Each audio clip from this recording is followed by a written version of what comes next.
What is everything that goes into making a garment? And can we create a piece of clothing entirely locally? I'm going to find out. Similar to the 100-mile diet or farm-to-table movement, I've challenged myself to apply this concept to clothing and see if we can create a garment from start to finish in Edmonton and Alberta. My name is Erin, and this is the ultimate slow fashion journey. We're going to explore the entire process from farm to closet.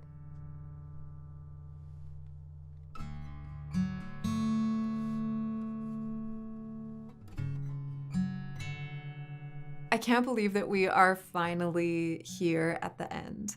It has been quite the journey making this coat and learning about and being involved in every stage. I have loved this experience. However, two questions keep turning around in my mind. Is it really worth it to make a garment so hyper-locally? And is it actually possible to replicate or scale something like this so other people could have clothes entirely made in their area? So first, there's the cost. And this is something everybody is curious about. And as I'm sure you can guess, it wasn't cheap. And I didn't expect it to be. I saw this as an investment piece.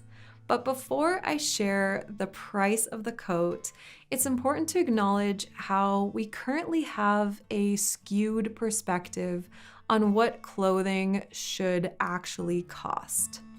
With the rise of fast fashion, clothing became extremely cheap. And this is because we as consumers are not paying the real cost of these garments. The fashion industry is unfortunately deeply tied to sweatshop labor, human trafficking, modern slavery, the plastics industry, environmental pollution and destruction, and many more issues. And that's why the garments are so cheap.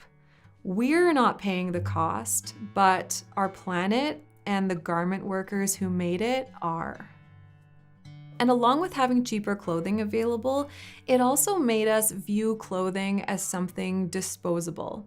I think back to what Catherine said about GWG and how they would market their denim as durable and something that will last.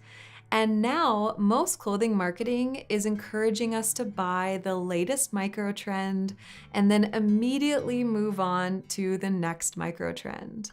The majority of us have clothing in our closets that are worn once or twice, or maybe not even at all. So actually, the better way to think about cost is in terms of cost per wear. So for example, a $100 garment that you wear regularly for years actually works out over time to be cheaper than a $10 garment that you wear a few times.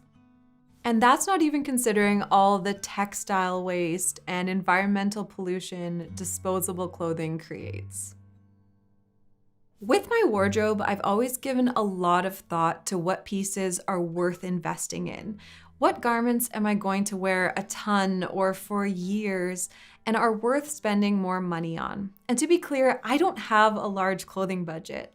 I actually did an experiment years ago where I compared what I spent on clothing to the average woman's clothing budget, and it was about the same. Mine was actually a little less, even though I was buying higher quality, sustainable, and ethically made items, which are individually more expensive.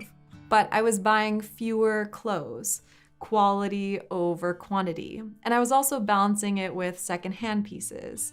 So that's all to say that you don't have to have a huge budget to buy slow fashion. But this coat was definitely the biggest investment piece for me. Just the custom belt and fabric, so the wool and the weaving, came to over $1,000. And Traceable Textiles very kindly gave me the fabric at cost without overhead charges. So it should have been more. And this is just the materials. I spent hours dyeing the yarn and completely lost track of how many hours it took me to cut and sew. Never mind all the hours I spent working on the pattern and the prototypes. Living wage in Edmonton is currently $20.85. So if I paid myself a living wage, the production cost of this coat could easily be $2,000. Granted, I did do a lot of very time-consuming hand sewing, but then to sell a coat like this, there's also overhead costs and retail costs. So let's say that the coat could be sewn a lot faster, which it definitely could be. It would still probably need to retail for $2,000 to $3,000. Yeah, it's a lot. It's not quite like high-end luxury brand prices, which, by the way, are often not sustainably sourced or paying living wages, but it's still a very significant investment piece. So that brings us back to the initial questions of, is it worth it? And is this locally made clothing experiment actually realistic and something that should be replicated? Obviously, what I did, creating a coat with so many stages and steps that would cost thousands of dollars, isn't something most people can afford. But I did this all custom. I designed and made it for myself with custom woven fabric.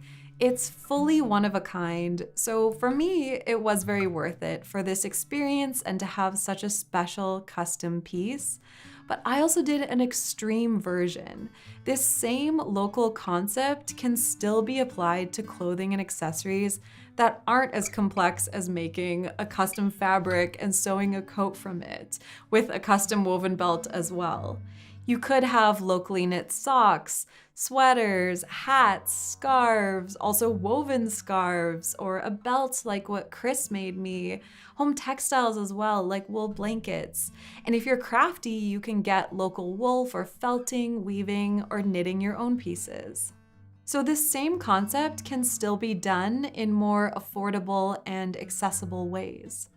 And while an entirely locally made product is pretty amazing, we are very limited here in Alberta with materials. We can't and wouldn't want to make everything out of wool. So the next focus is looking at products that are made here, but not necessarily made from local materials. And when you broaden that scope, there are so many incredible local makers, artisans, small businesses here. You can get really thoughtfully made and unique products with traceability that you won't find at big box stores. If I generally look at what the biggest takeaways of this experience have been, it's that while this was definitely a challenge, it was also incredible to be able to directly see and connect with how things are made. We should all be thinking more about where our clothing comes from and beyond just the made in label. And finally, that the apparel industry desperately needs to slow down. The pace of fast fashion with micro trends and poor quality garments that quickly become garbage is just unsustainable and harmful. And the people we met along this journey reflected on fast and slow fashion as well. Slow fashion, what does that mean to me? Well, it would mean something that it's taken time. So it hasn't been made super quickly necessarily. It's something that's usually, I would say slow fashion is higher quality. Slow fashion is usually small scale, something that we would want to look after and keep for a longer time. The reality is we could still tire of it, but someone else may want to then keep it. So I think that that's important. Making clothing isn't something that we can really do really quickly. There's ways that it's been done quickly now, but really, it takes time. Clothing's not really easy and quick to make, but yet it is made quickly, and it shouldn't be. For me, it's so unnerving to not know where something came from. And if you go into a store and you see how cheap something is, and I know how long it takes to weave, it just doesn't add up. And so I'm always like, this doesn't feel right. This fast fashion stuff just has to end, because you cannot make a shirt for $10. I couldn't even cut a shirt in $10, let alone sew it or pay for the fabric, the buttons, or anything else. It's the scale of the way fashion is going. It's based on slave labor. I think it's going back to quality and to the idea that good things are worth hanging on to. Mindfulness. So I think it's about finding the piece that you love, but also are really considerate of, and where did it come from, and who made that garment, and having less clothing, but having pieces that are of really, really good quality. Most of the time, and I mean, there's no 100% answer, but a lot of the times when something's handmade and it's been slowly made by somebody, there's a little bit more attention to detail. There's a little bit more attention to longevity of a product. I do understand that it does raise a price, and not everybody is able to access that or make it themselves. So there is a place for fast fashion, but at the same time, I think a lot of products nowadays are made to fall apart. I do think that something handmade that's going to last a lifetime will get way more enjoyment, way more use than something that's bought cheap and mass-produced. It's kind of like, yeah, if you're given something for free, people don't always give it the same care and attention as something they had to save up for and buy. I mean, everybody knows what fast fashion is, and I think slow fashion can mean a lot of different things. But hopefully it means considered fashion. It means thoughtful fashion and intentional fashion, and giving thought to the entire life cycle of a garment, from the moment it's made to what are you going to do with it when it doesn't perform its function anymore. And hopefully that doesn't include, I'm going to, donate it to some thrift store. Hopefully it's biodegradable because it doesn't have those plastics. It doesn't have that as part of its makeup. So I consider slow fashion to be something where that entire life cycle has been considered. Most importantly, thoughtful fashion, and choosing what you put on your body and what you keep in your house. Like, I think of fashion as well as like in terms of home decor, not just our clothing, but choosing those things with intention, awareness about the impact that our choices have on people around the world or the environments around the world. Using local fibers and local dyes as a way of connecting with the land that we live on. Slow fashion definitely comes into that, taking the time to go to the farm and meet the sheep and meet the farmers and learn about the plants that grow in my ecosystem, and like all of those experiences then are part of the garment that I'm wearing, which is really important. But slow fashion, I also think of it as like the more that we've invested in creating the piece, the more we want to invest in keeping it. And so then we also get into mending. If we're mending a piece, that also adds to the time that we've put into it, and it adds to the time that we keep the piece in our wardrobe. And the longer that we keep the piece in our wardrobe, the longer that we're wearing it, the more experiences we have in it. I think you get so much experience and emotion and feeling built up in your clothes when you care about where they come from, and you've invested in creating them, and you've invested in keeping them. So can we actually shift to slower, higher quality, and more responsibly made clothing? As awareness of labor and environmental issues with fast fashion grows, we are seeing movements slowly growing and people working on being more mindful with their clothing purchases.